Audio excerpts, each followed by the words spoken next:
attorney Shellen Washington, owner and founder of the Washington Law Firm, located at 455 Utica Avenue in Brooklyn, New York. We're specialized in medical malpractice, personal injuries, matrimonial law, and landlord and tenant. If you're in need of legal representation, please give us a call today. The number to call is 718-877-3100. Consultation is free at no cost to you. So call us today to see if we can be of any assistance to your legal needs. Again, the phone number to call us is 718-877-3100.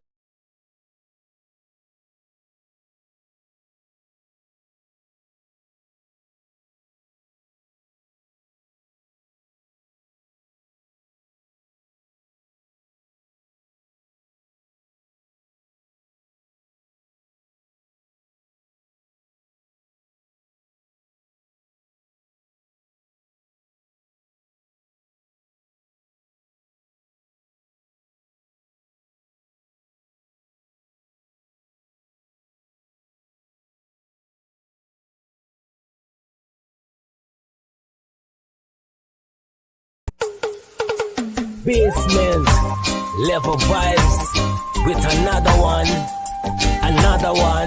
straight up blackness. Aye, who tell the truth? Mark Benskop, defend the ghetto youth. Mark Benskop, radio station is the fruit. Mark Benskop, straight up from the root. Mark Benskop, who tell the truth? Mark Benskop, defend the ghetto youth. Mark Benskop, radio station is the fruit. Mark Benskop, straight up from the root.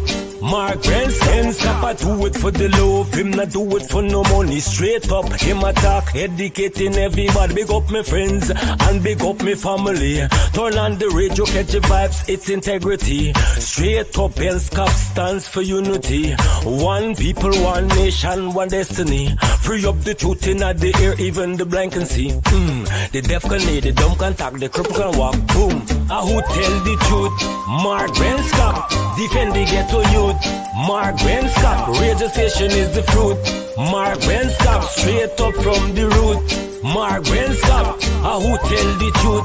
Mark Benskop, defend the ghetto youth. Mark Benskop, radio station is the fruit. Mark Benskop, straight up from the root. Mark Benskop, we have to gather wrong, grab a seat and sit down, pay attention. Education, liberation, we have to stand strong. Benskop upon the radio, lively up the program. Everybody call somebody and let them turn and tune and pon the radio and catch the boom song. We boom it up already, we have to boom it up again. Expose and reveal him. Who tell the truth? Mark Benskop.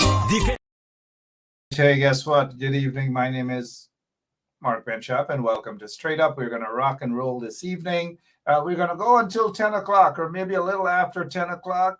So call your friends, your relatives, and have them know that we're on live and direct, broadcasting to you via 107.1 FM. And for those of you on social media, good evening to all of you. The folks at Freedom House, too, they take the time out to look at us and they learn something from what they hear. Right? They do that. So good evening again to all of you, especially the beautiful people, not the ones in the trenches and always, the main. But I'm glad that everyone take that time out. All folks take the time out to listen to what we have to say here. Hey, I heard that there are some state senators. State senators are different from U.S. senators. Some state senators might be heading to Guyana. Those state senators who happen to be, they're elected in a specific district in, say, for example, in Brooklyn or Queens or Staten Island. Once a state senator is elected in a district, they are called state senators. And those state senators are different from a U.S. senator. And so I am informed that some state senators who basically are planning to head to Guyana on what is called a friendly visit. And these State senators have Guyanese roots and so forth. So they're basically in collaboration with the Guyana consulate. And in collaboration with the Guyana consulate.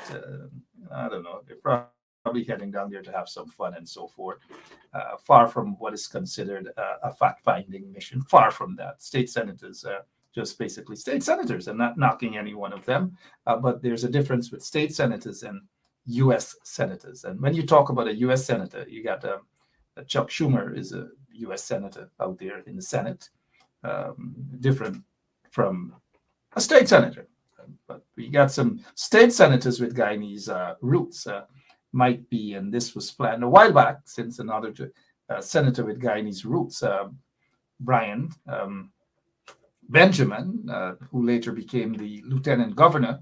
He's no longer lieutenant governor, but this was a planned trip a while back for some of the state senators with Guyanese background to visit on what is called, back in the days, we called it excursion. Right. So, all right, we can talk about that maybe some other time. Good evening to all of you, beautiful people who are here with us this evening. My name is Mark Benchop, and I've had a great weekend. I did a lot of things, lots and lots of things. One, I stayed out of trouble. Two, I stayed out of trouble. Three, I ensured that I wasn't in the vicinity where there were those white plastic chairs being thrown. Right, Raul and Mary and Brenda and others. Just I stayed out of trouble. That's all. All of you beautiful folks, good evening. Thank you so much for sharing the link. Sometimes, I like to show a little shades. They call me all sort of things. I'm looking for my shades, but Emma may have removed it from my desk, but it's okay. Vibert White, how are you doing? Shondell Griffith and the entire crew, all of you. Rhonda Lane, good evening to you. Hope you enjoyed the emancipation. One day, Rhonda is going to have to come and talk to us about emancipation in the village of Denhamstel and so forth. Notice that our longtime supporter right here on 107.1 FM, Brenda Casey, is back with us. Probably went on vacation. Who knows? Good to see you back, Brenda. Well, yeah. Brenda was on some time out from us here. We haven't seen her in a while, but she's tuned in. Good evening, Patricia Brung and all of you.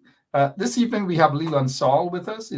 We want to talk to Leland. We're going to be heading all the way down to Kingalee and those villages there and talk to Leland. Then we have also Dr. Simpson Perry de Silva. Dr. Simpson Perry de Silva. Dr. Simpson Perry de Silva. Hopefully, we'll get in touch with him. Somebody will explain to him how to click on the link. And Dr. Perry de Silva is the youngest minister during the Burnham government, the youngest minister. And I recall as a little boy, we had to know all of the ministers, of course, quality ministers, not the PI, whatever you call it, that we have here now as pomposetting themselves as minister. We had quality ministers there back then, well qualified, and some of them overly qualified as well. Those of you big timers, as we say, old timers back in Guyana, and I say that with good intent, right?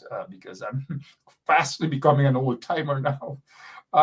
So Simpson de Silva, I remember him. We were in school, and Simpson, Dr. de Silva, that is, trained, and he became the youngest minister under the Burnham government. Dr. Perry de Silva. He is going to be on with us this evening. We will also be joined with Lurley Nestor is going to be with us as well. Lurley Nestor. Right away, we see the trench croppers are on with us.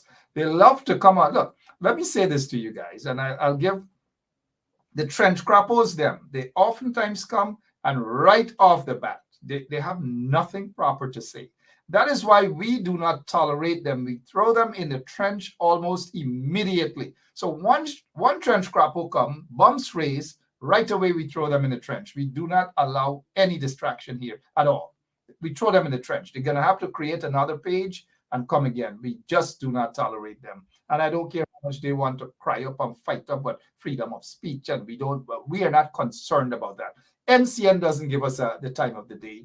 The DPI doesn't give us the time of the day. Chronicle doesn't give us the time. And we don't care because they don't have more mileage and readership and viewership as we do And when I say we, not only us here on 107.1 FM, but opposition friendly commentators on Facebook. So we're not bothered about that. Lurley Nestor is always there. I don't know. I gotta ask her whenever she comes on. I have to ask her where she finds this energy from. She is. I mean, we need more Lurley Nestors in Guyana. We really do. She's brave. She saves her money. She gets her second or third hand in a box hand, and she buys a ticket and she goes straight to Guyana. And when she goes to Guyana, she doesn't go to the fish shop, sit down and drink Guinness or on the line top. Nothing is wrong with that. Don't get me wrong. Like that. I don't know when was the last time I did that. But Lurley Nestor is there on the ground. She's a fighter. That is why she received a national award. And she deserved that. She actually deserves that and more. Lurley Nestor is with us. She was in Parliament as well, a former member of Parliament. She was just a fiery person in Parliament, standing up and representing. I just wish, honestly, and for those parliamentarians who are there now, I'm not knocking at you guys, but we need more of Lurley Nestor type in Parliament. So she's with us this evening. But before we go to, and Leland Saul, I did mention, let me mention Leland Saul, former lieutenant in the Guyana Defense Force. He's with us, former CEO of the I believe, Central Housing Authority. He is with us. He holds a lot of hats and all these different things. So we're going to be talking, and later on, we'll have our operator Lemon to just quickly bring my sidekick, so to speak. If it's not Shalon Washington, the attorney, is going to be the accountant, but more likely we will have Mr. Wayne Caesar with us this evening. This came, to my attention. Attorney at law Dexter Todd, and Dexter just got his PhD. Congratulations, Dexter, who is now Dr. Todd, and we can feel proud enough to address him as doctor, because we are almost certain that he got his PhD the correct route, unlike some of those Pacus in Guyana who probably don't even know what university they attended. But here is Dexter Todd is saying here the Madhya tragedy. Dexter Todd is saying, the article says, lawyer writes DPP requesting withdrawal of 20 murder charges. And let me say this to Mr. Todd, Dr. Todd, and I will give him a buzz as well to let him know that he's just wasting his time. The DPP is not going to do anything. The DPP is not going to move. The DPP is not going to do anything at all. What Mr. Todd and maybe others should do, we already have some guests on, and one of them, it sounds as though it's raining in Guyana. Right? But what Dexter Todd should do, attorney at law Todd should do, is to take a motion to the High Court compelling the DPP chambers to show the evidence that they have and the reason why they instituted charges against that little girl. Why they have done that. They got to show cause. This is the little girl. They got to show cause as to what's the evidence they have. And this should be taken to the High Court. That said, let me take this time out to welcome our guest for this evening. We already pinpoint what the problem is. That noise is coming from former lieutenant of the Guyana Defense Force, Leland Saul's direction. We muted his microphone for now. But good evening, Lurley Nestor. How are you? Good evening, Mark. Thank you for having me. And thank you for being here with us on 107.1 FM. You're no stranger. Let's head back to Mr. Leland Saul to probably see if it's his fan or whatever is happening there with the sea breeze. Mr. Leland Saul, good evening to you, sir. Good evening, Mark. Yeah, nice energy tonight. Good evening. How are you? Gosh, I sound like Irfan there for a moment. How is it? I am doing fine, and how are you doing? Oh, we are great. We're great, and I can say that for our listeners as well, all of them who are watching us this evening. Let's begin, and we're waiting to be joined by Dr. Perry De Silva. He's on, he's off. He's on, he's off. I don't know what's happening to my good friend Dr. Perry De Silva, but let us hope that he's able to connect with us this evening.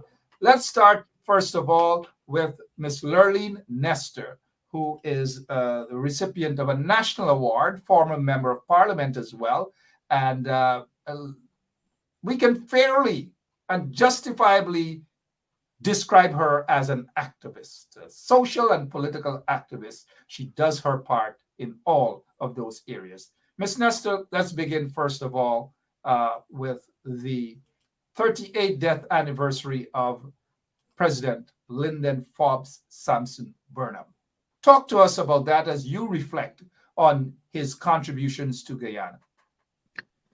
Good night again, Mark, to Mr. Saul, and to all your viewers, your loyal viewers. I want to thank you first for doing what you did on Sunday, for running that marathon program, just talking, highlighting, and having people reflect on this great man of the Caribbean. I don't claim to know Mr. Burnham personally, but as a child, I can say to all of us tonight that he has left an imprint in Guyana and on me personally. As a child, knowing that Mr. Burnham was your president, Lyndon Forbes Sampson Burnham was your president, it was a sense for me, a sense of pride. It gives you a sense of a feeling of nationalism. You feel like you belonged. You feel like the country of your birth. I mean, we were probably one of the poorest at the time, but yet we felt rich because of his leadership, because of what he represented.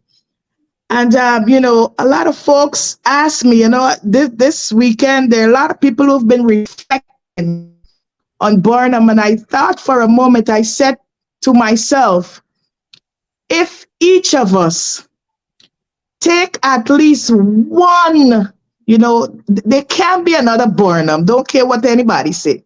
There can't be another Burnham. But if each of us take just something out of his character, out of what he stood up for, we can be a better people, we can be a better country. And a lot of times people ask me, why do I continue to fight, to go there, to advocate, and I would reflect on what I took from him personally, because Burnham made you felt like you want to be a Guyanese. And it's that whole thing about caring for other people, looking out for people who really can't look out for themselves. This whole thing about the small man being a real man, this is so real to my spirit that I cannot for a minute sit and see people suffer, and I know that I know better and I should speak up. There's so many things that we can take from this great man that can make not only ourselves better, but our community and our country better.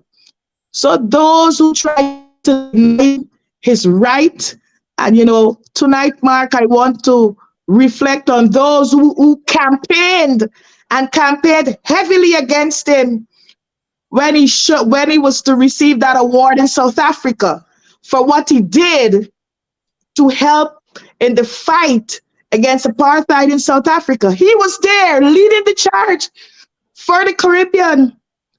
And there were many, I guess they're happy, who collaborate and decide that they are going to protest at all costs to make sure that he didn't get it. It was a posthumous award. And I'm saying to those people, you might have denied him the right to receive, which I believe he rightfully deserved, okay? But you can't erase history.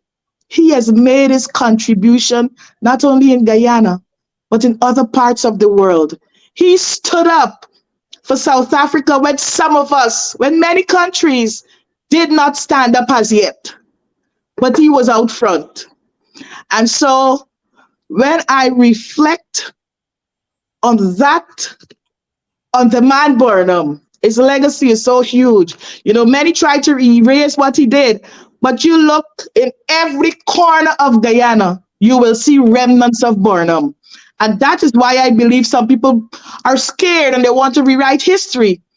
Because regardless of where you look, east, west, north, or south, the man has left his imprint on the country, in the Caribbean, and in the world.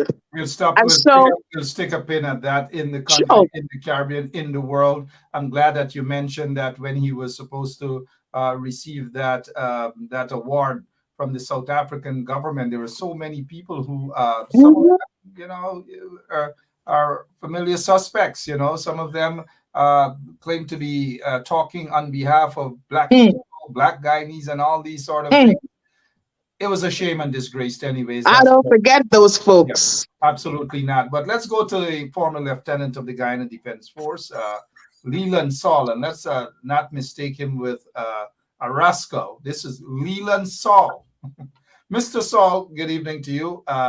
Let's first start off with asking you for your reflections on Forbes Burnham, the president, first executive president of the Cooperative Republic of Guyana, Lyndon Forbes Sampson Burnham.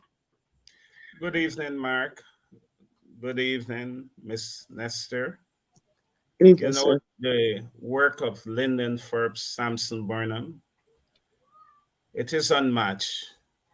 I think he was the best leader to ever walk these shores. He would have done a lot of work to ensure that we build a sustainable nation. And it is apt to recall is clothe, and house the nation policy. Today, we see that we are speaking of um, food security. I want to Mhm. make a point on that to address the whole issue of food security. I remember in the 1980s when we were going through some difficult time. There are many people who criticize the leader then, but today, we are making rice flour again. A matter of fact, I think we are importing rice flour. And there is a sense now that we should use cassava flour and we should cut down on the amount of wheaten flour that we use because of the gluten. And it is very, very important that we understand what Forbes Burnham was doing. Today, our food bill, when you look at the amount of money that we spend on the importation of food, it is enormous. And Mhm. therefore, I would want us to revisit Lyndon Forbes Sampson Burnham policy as it relates to feeding this nation. And even today, as we embrace on the housing drive the current government, while I would want to commend their initiative, they're not reaching the people who really need housing. Many citizens cannot afford a mortgage at the bank. And what Lyndon Forbes Sampson Burnham did, you had housing cooperatives, you had sweat equity, and that allowed the ordinary man to own his own home in Southern Veldt and other places. And so we need to revisit Lyndon Forbes Sampson Burnham policy and the social policies in the area of education. We had free education from nursery to university. It served us well. Many persons were educated and they were able to serve this country well. Today, we have universal secondary education. But when you look at the quality of education being offered across the secondary school, the standards vary. I do not support the whole concept of universal secondary education because I fully well understand not all of our children have the capacity to perform at that academic level. There is no system in place to take care of those who fail. There are many schools across this country where children do not matriculate. There are scores of schools, and there is no system in place to cater for them. We need a system that will take care of those kids, and that is why Forbes Burnham, in his wisdom, had the community high school to provide tech voc education. So Burnham was way ahead of his time, and I have not seen another leader in Guyana since the death of Forbes Burnham. And he loved people. And it can be what people might say. People demonize Burnham. And I have a problem when people demonize Burnham because Burnham was not a racist. He understood Guyana. He understood our cultural differences. And he understood well how to relate to people and cause all of us to feel comfortable. He never any policy to emasculate, to humiliate, or to emaciate any group in the society. And it is clear. But, serves the purpose of some groups to say bad things about Burnham. But history is there, and we can go back and we can all evaluate the performance of Lyndon First, Samson Burnham, and we will see indeed he was a great man. And for me, we will continue to miss him and we will continue to reflect on his achievement. And I will ask those in power to critically analyze his performance and to see the things that we can use from the Burnham era. Look, Mark, in this country, we have a serious problem. And some of this problem is because of our doing. And we don't want to give credit to those who would have lead us. And we don't want to embrace the policy. So we discard everything and we try to reinvent the wheel. And hence all of this problem that we have today. Mr. Saul, indeed, lots and lots of problems. We thank you so much for that introduction. And as you reflect on Lyndon Samson Burnham, Mark, the first, sorry, I should tell you my rank. I retired from the Army as a lieutenant colonel, not a lieutenant, right? It slipped me to tell you that, but it doesn't matter. Yeah. It matters. Set record.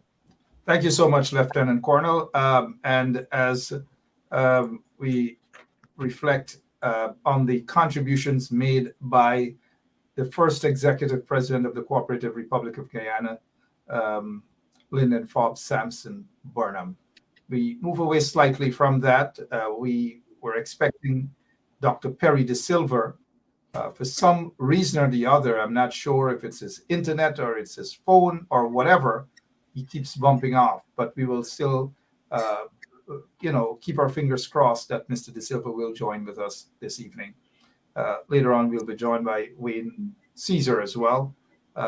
But for now, let's get to some happenings, some modern stuff. When I say modern stuff, things happen, current events.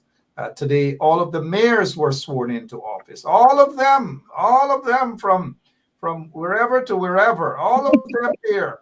Not a single female. Let's touch on you, Miss Nestor. What's going on here? What's wrong with this photograph? It continues to be a reflection of our society and where we're at, And first, let me congratulate all those mayors, despite the fact that they're all male. Let me congratulate them. I But want to this congratulate. I want to congratulate just a couple of them. But go ahead. this picture tells us what's happening in Guyana. Tells us where we are as a country, as a people. A lot of times you hear the talk, women are important. The president and this is both parties here, mayors we looking at, but I'm talking about the comment the president just made in giving us a synopsis of what he thinks his 3 years in government, how what was of that 3 years so far. And he said to us in a news article I read just last week that his government has done an impressive job. And he mentioned as impressive that they take care of their women and children and elderly. The president's party, just like the party that I support, the PNC, the president's party has mayors in that photo there, just like my party, the PNC. He just talked about them respecting and doing all these things for women. Can the president show me one female in that picture from his party who was appointed mayor or elected mayor? And so there's a whole lot of rhetoric when it comes to women and what we believe. And you can go across the political spectrum in Guyana. Women will continue to be the foot soldiers, the hard workers, but when it comes to the reward, we are either being thought of as second, third, or last. That is a problem. And so if this picture, if this photograph, I'm not saying that these men might not be competent, but by saying, by electing or appointing or selecting or whatever process it was, all of them, mayors, but Guyana, all mayors, men, it is saying while they might be competent, you are saying to us that your female members of your party are not equally competent. And we have to have a problem with that. Because I am saying that I know that women in politics of Guyana, they're not only out there doing the groundwork, they're also the most fearless of the bunch. And I can speak about that because I'm involved. And so it's an insult. It means that we have to go back to the drawing table and we have to ensure that there is some kind, when we are doing these things, too often these things are left and no one says anything, and it continues. And because we do not object, because some of us are too timid to say what we ought to say, and this is not hitting anybody, because I know the guys on the PNC side, I can vouch for them, they're competent men. But I am saying sometimes we ought to give consideration to our female version, to the female members of our party who work equally as hard as our male folks. And so in this day, this 21st century, when all over the world we're talking about women's rights and women's involvement and giving them their fair share, even in terms of salary, we are going to have a picture like this plastered in all the news media in Guyana. We have elected our mayors.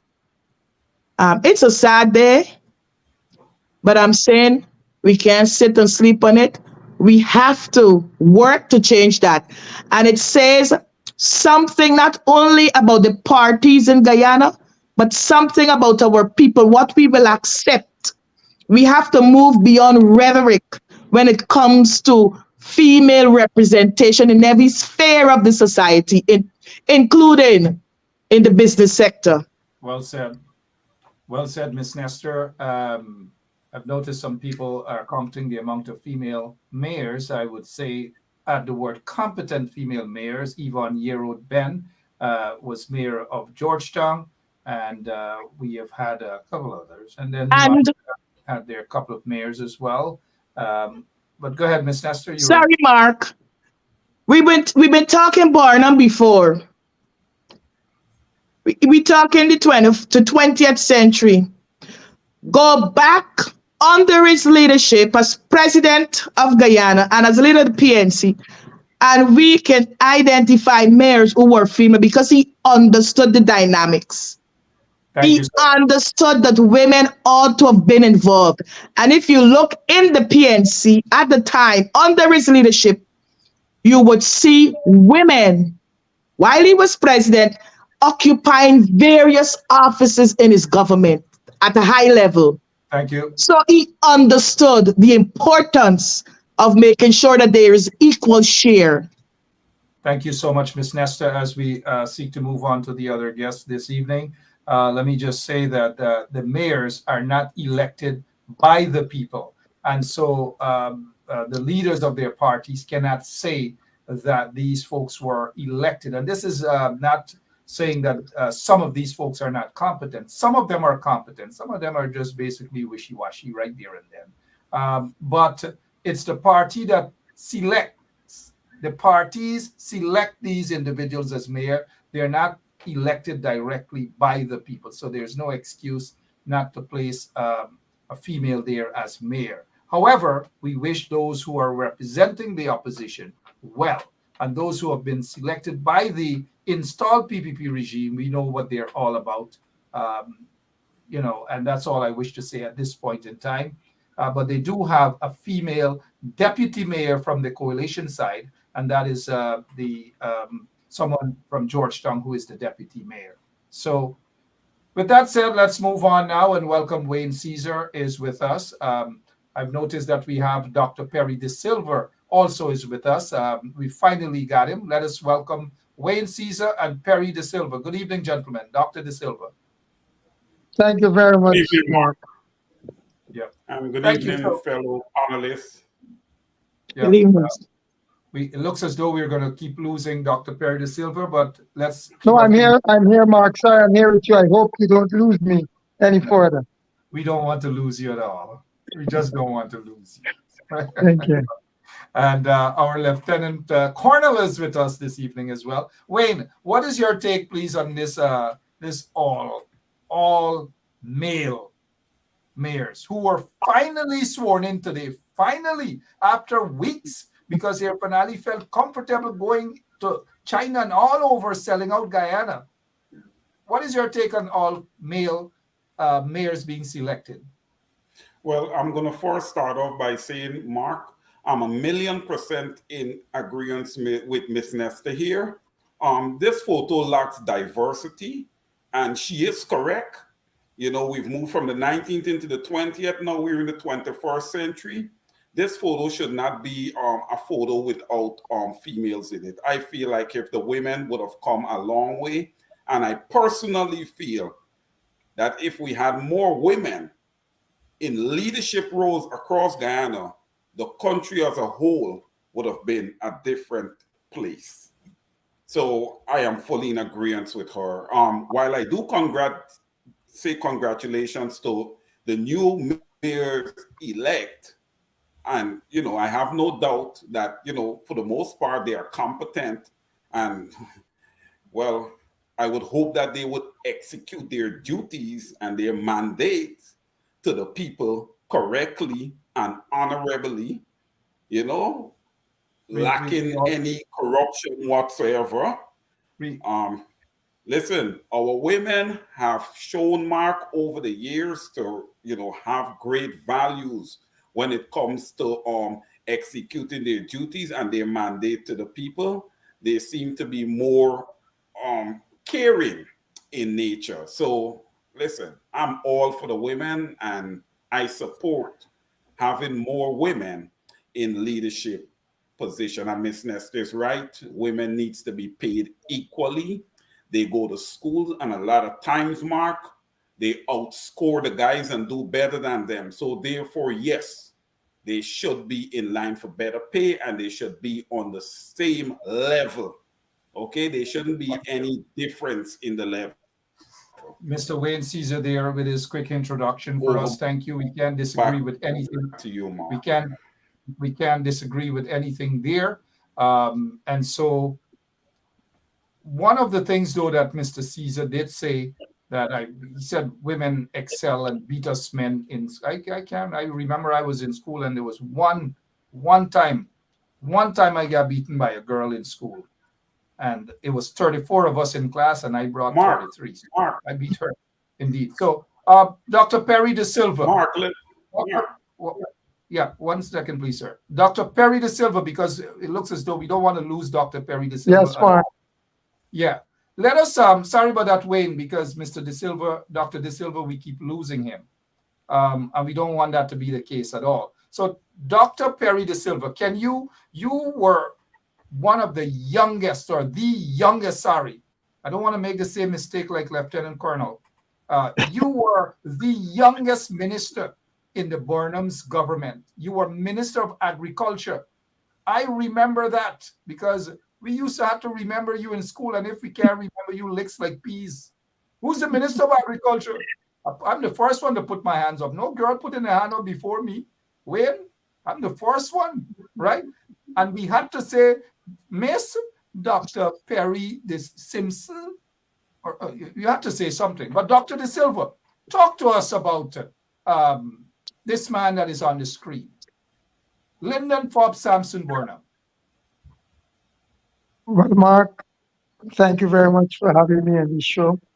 And I would like to say clearly and unapologetically that our leader in Lyndon Forbes Sampson Burnham would not have made the kind of mistakes that we see that is occurring in our society today. One of the things we know that Lyndon Forbes Sampson Burnham was one of the pioneers in the world in the sustainable development of communities/villages. And the UN Sustainable Development Goals, those are things that Lyndon Forbes Sampson Burnham promoted from the time I know him. And a mistake that we made recently at by electing all males, that would not have happened.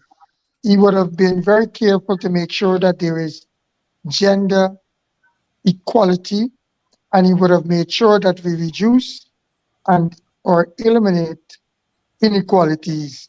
And Yep, sorry about 5 that. of the Sustainable Development Goals. And goal number 17, which is partnership, he would have made sure that there is equitable partnership within the genders. And he would have insisted that strong institutions are put in place to make sure that there is some democratic process from bottom up to get our leaders elected. That goal occur with our women position to assist the male folks to make sure that they're effectively and efficiently represented. If you remember, he had the WRSM, and he purposely put in his cabinet and all the various sectors, government and private sector, he made sure that the women played a very serious role. We have an opportunity to learn from the best, learn from the champion, the pioneer of sustainable community development, learn from the man who named the country the Cooperative Republic of Guyana, so that the legacy of our ancestors is institutionalized so that we can all benefit equitably. Parley went further down, and he had the Agricultural Development Bank with a cooperative system. Then he had a cooperative bank in our banking system. And then there was a cooperative housing bank. So most of the sectors, almost all, he purposely and deliberately put mechanisms, systems, and institutions in place for the benefit and the inclusion of all. And he had a very particular thing about him. He went to those who were furthest left behind and he brought them forward so that the small man can be the real man. And that was his essence of prosperity for all Guyanese, irrespective of race, or ethnicity and gender. So Burnham, Lyndon Forbes Burnham, was one of the champions of sustainable village development or sustainable community development in Guyana, in the Caribbean, in the Commonwealth, and around the world. So I had a great pleasure of working and learning from the common leader that was commonly called the Kabaka. And he used agriculture as the vehicle to connect to all the sectors. And fortunately, a day like today, as we understand what is going on in the agriculture food system around the world, that is the only vehicle that can be effectively used now by the various local, regional, and national systems and international systems to cause through urgent transformative change to happen within our different communities. And I call on us, all of us, wherever we are, whatever advantage we have, do not wait for tomorrow. Start today, start right now to make use of the opportunity to cause the economic, social, environmental, cultural, and political changes so that it would benefit all Guyanese. Well said, Dr.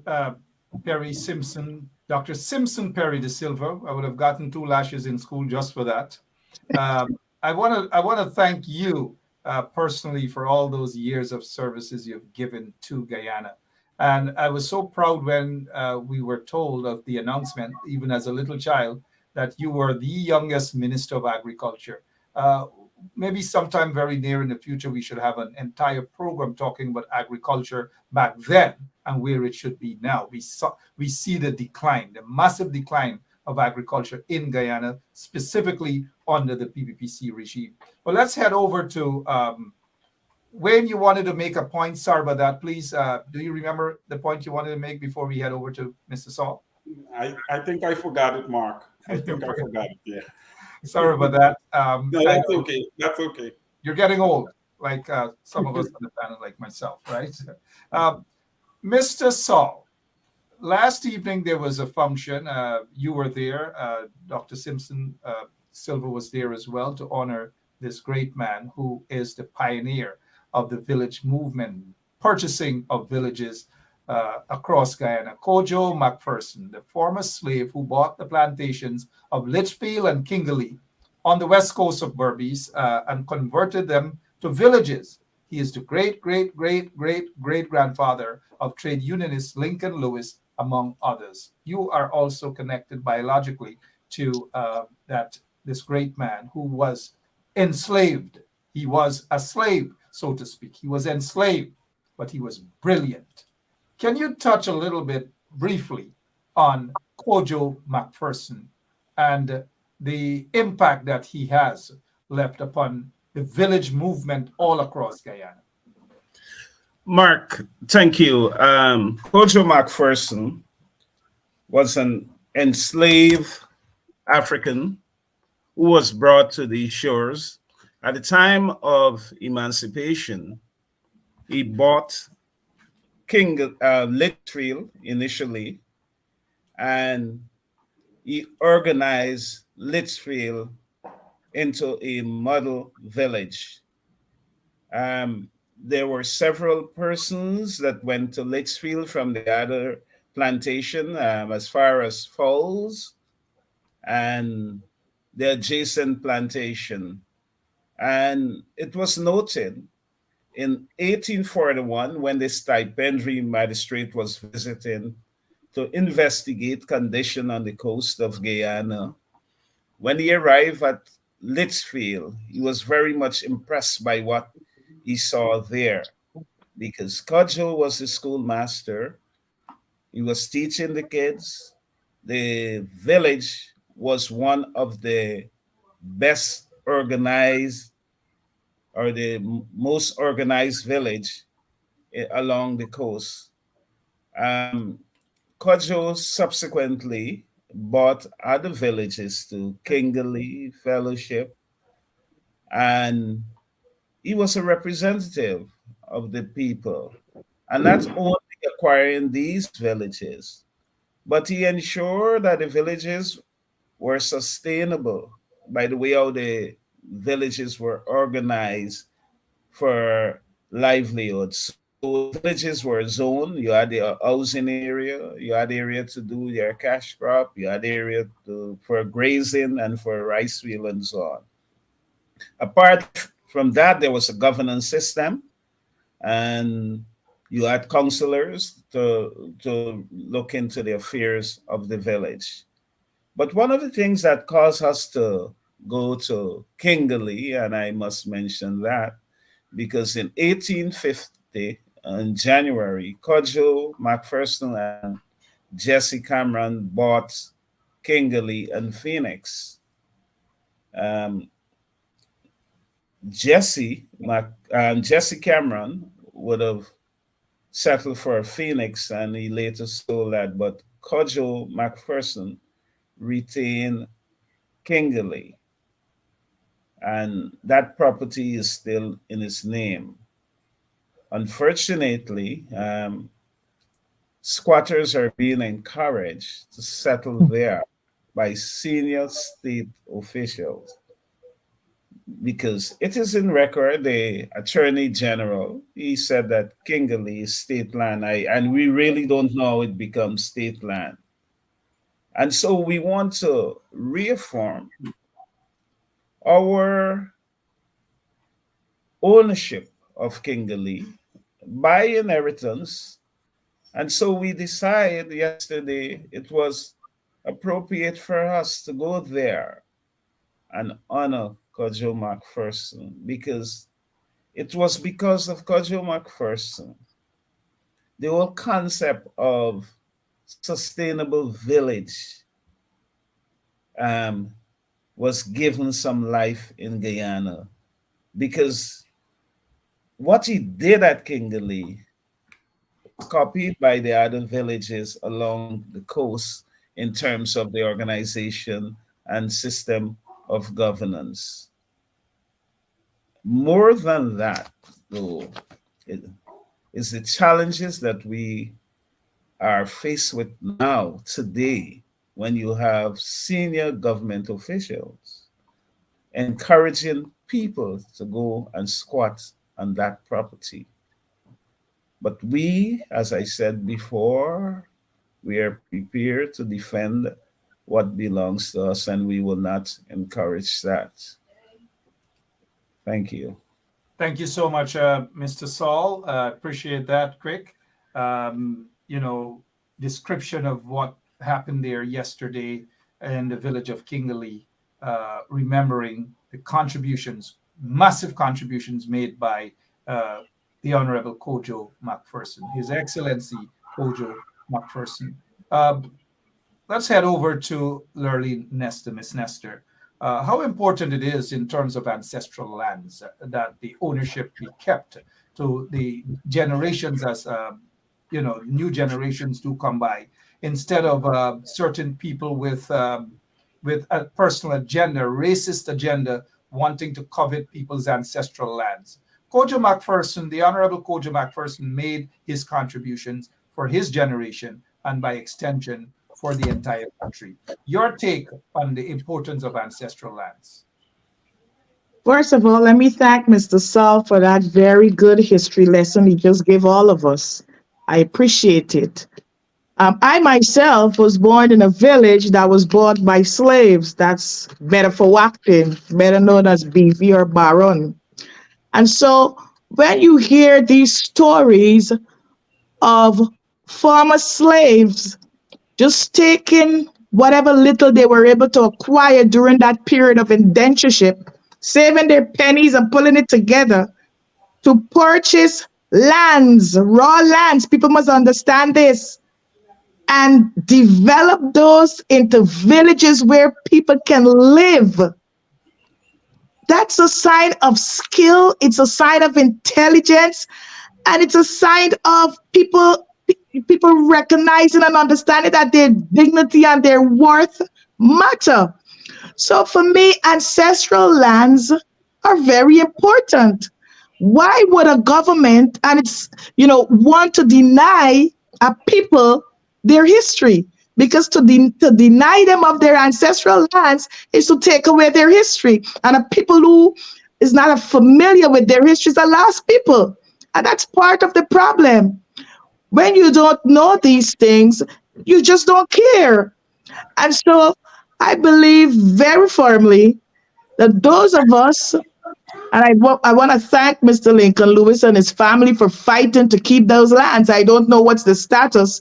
I was following the old story, but I don't know what's the status of the lands at Kingley right now. I know there was the Attorney General had some situation there, and there were a lot of people squatting on it. I saw the big squabble on TV and all of that. But this is a case where the government should sit and have a conversation with those people.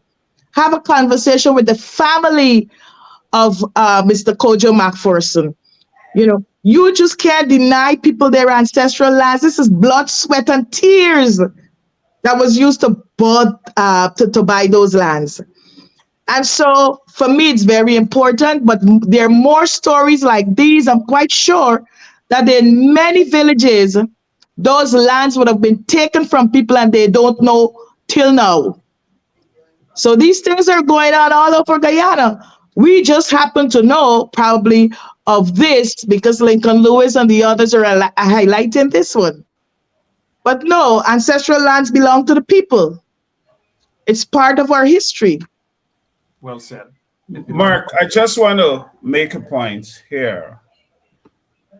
We have the evidence to show that Kingley and Phoenix, those two villages were bought by Kojo McPherson and Jesse Cameron. We were able to retrieve the information from the official gazette of 1851. It is there. It is printed there. And therefore, I cannot understand why the Attorney General would want to say that the land is state land. I really do not understand what is the Attorney General objective. So that is still the position, may I ask? Is that position that these lands are state lands still obtained in the mind of the Attorney General, even though you presented these documents? I think that is still his position. There's a deliberate attempt to dispossess African Guyanese of their property. He's to humiliate us, and is to emasculate us, to weaken us. And I think that is the objective, But we will not allow that to happen. No one will deny us of our inheritance. Nobody should sit down and allow that to happen. 4 minutes after 10 o'clock, we have here tonight Mr.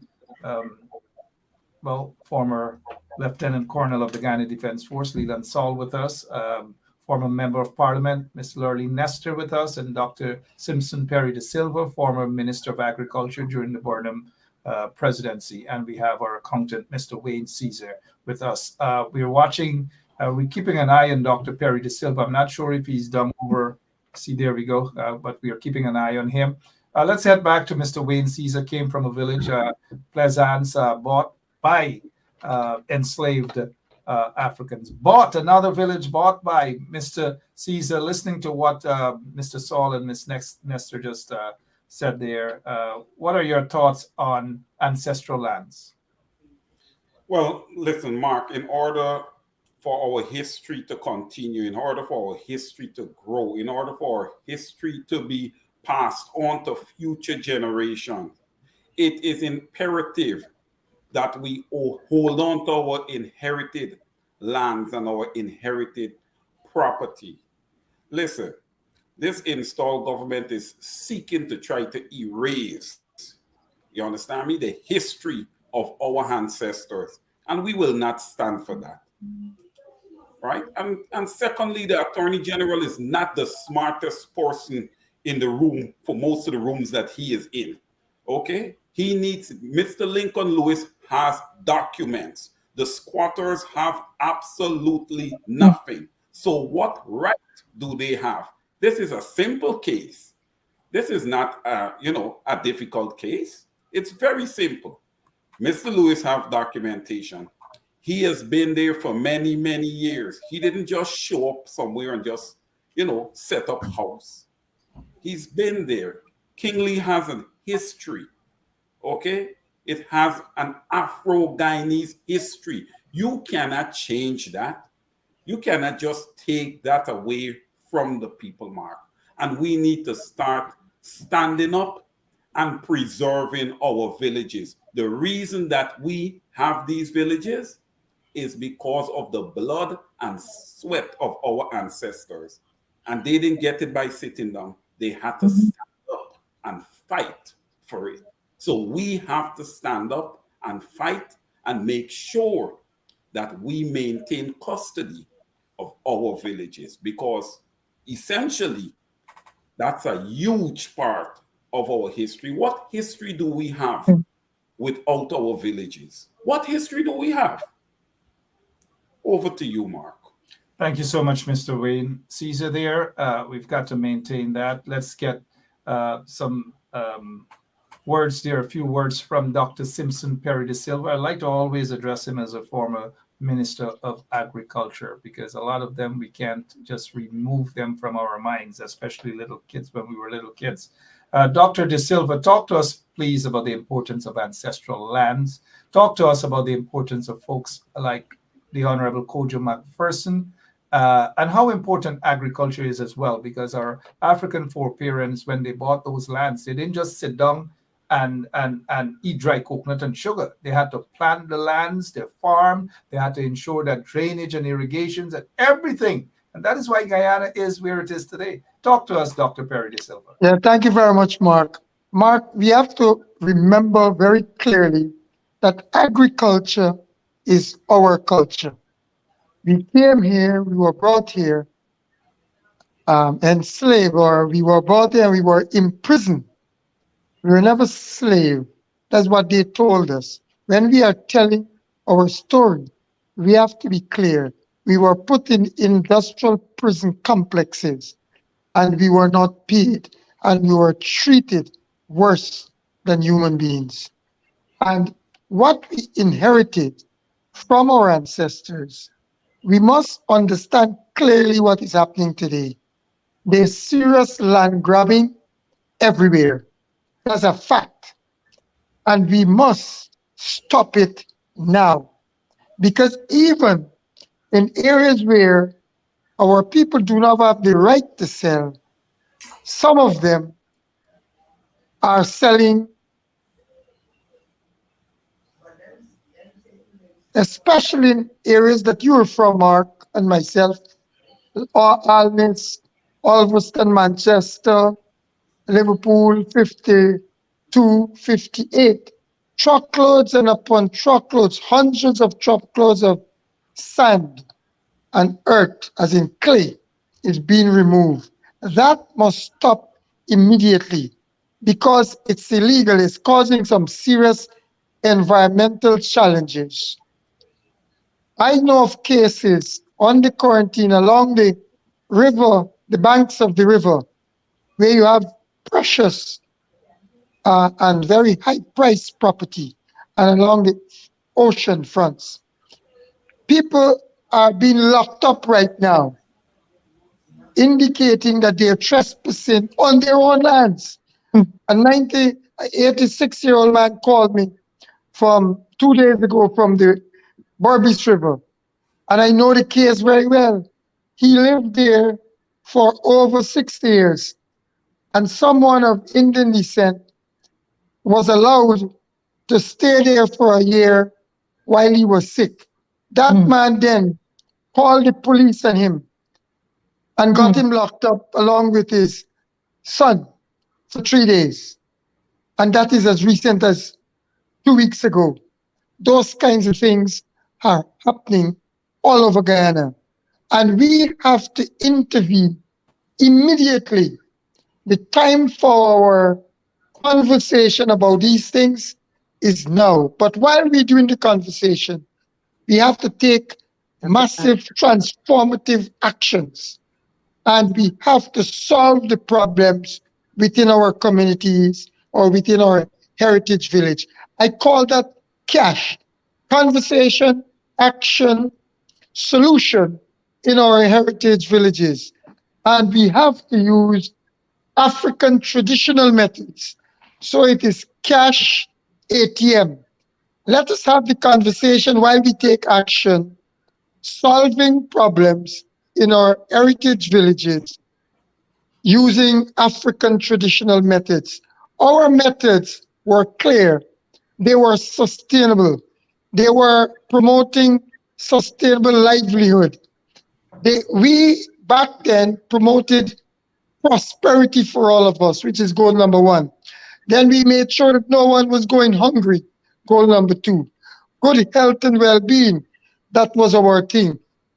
We made sure that we worked towards eradication of ignorance, and that was quality education. I am a testimony of free education from nursery to tertiary, education of no mean order. That is why I have the responsibility of established educational institution to make sure that our people learn. Our ancestral lands with Kojo McPherson, we must at this time immediately recognize that champion, recognize that pioneer, recognize the fact that he instituted within Litchfield all the sustainable development goals, including sustainable communities and economic growth and employment. He made sure that the water was not poisoned, the soil was not poisoned. That is goal number 13 and 14. All life on land, all life below. Climate crisis was not in existence because in those spaces, people were told and taught to do the right thing. He made sure that there was peace. He made sure that the strong institutions were there.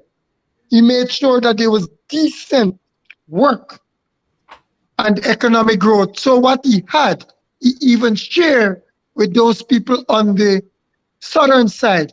And he started off by renting, but eventually they were able to own those properties so they could be leveraged for their economic growth and development. Comrade leader, Lyndon Forbes Sampson Burnham would have learned from people like Kojo McPherson. So we need to get out, all hands on deck, get and unify our brothers and sisters to exemplify the pioneer sustainable work of Kojo McPherson. I am calling upon us to have at least, it is our bicentenary of the 1823 East Coast Demerara Revolution. 200 years have passed since those activities of 1823, 1834, when we got apprenticeship, and 1838 when we got emancipated, and then 2 years. Within that period, Kojo, His Excellency, went to work seriously. If he did that then, when he was imprisoned and let out of the prison, why can't we at this stage do better than Miss Excellency Honorable McPherson? So I'm calling upon us in the entire Region 5, the entire coast of Guyana, to learn from the experience of Kojo and put in place right now the systems so that we can be respected, so we can defend our rights, and we do not allow people to take from us what is duly ours. But I must let you know, we are somehow very laid back, very slow at taking action. We should not blame the current system for the challenges that we have. We have communities. We have many communities that we can go into and take all the contracts, give ourselves the work, do business with ourselves. We use the natural resources that are in our communities. Link with the diaspora. The diaspora is teeming with resources. Let us do the in-person and the virtual movements urgently. And in that way, we'll have no one to blame. Our children are hungry to join us, but they want good leadership. I'm calling upon our leaders to truly lead. Stop playing the blame game. Let us work together. Let us use all the skills of brothers and sisters in Guyana and out of Guyana. And let us go on a 200 days transformative agenda to move from poverty to prosperity for all Guyanese. And in this case, at least to get people of African descent, as in the African Guyanese, be included in the Agenda 2030 for sustainable development and sustainable development goals. There's a working group of experts for people of African descent who wrote an operational guidelines for the inclusion of these kinds of development. That should be a tool that must be understood and used by all our leaders and be ready to implement it immediately. I am willing and ready and able to work with all and sundry to cause this change to happen immediately.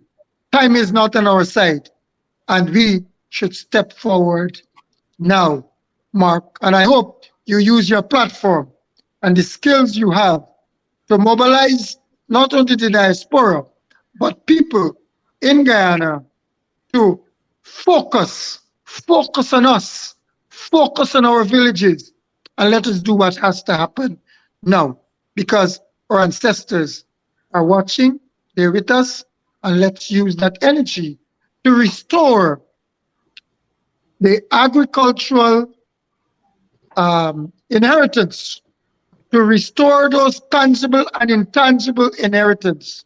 It is our heritage. Let us do not let them steal those legacies from us. It is about cooperativism.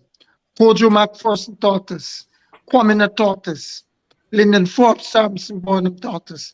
Many of our leaders taught us. Let us make sure that our hands are safe action hands now. Thank you for allowing me on your platform, Mark, to share these words. You deserve a space on this platform, not only once every leap year, but as often as possible. You know, our doors are open here for you, Dr. Perry De Silva. You deserve it. You're a man. You served our country. You did well. Probably the top two best ministers of agriculture that Guyana has ever had. And you, Dr. Perry De Silva, you happen to be one of them. I salute and I thank you for your service. You still have a heck of a lot more to give to Guyana, the people of Guyana. But these vagabonds who are in office, they're not concerned about the development, the true development of Guyana. It's all about skullduggery upon skullduggery. So we can't sit and expect them, and I'm not saying that you've said that, but in general, we can't sit and expect the enemies to invite us to the table and mean well. When they invite a few gullible ones who love to parrot now of recent times and address them as their friends and my friend and so forth, we know who some of them are, not to be trusted.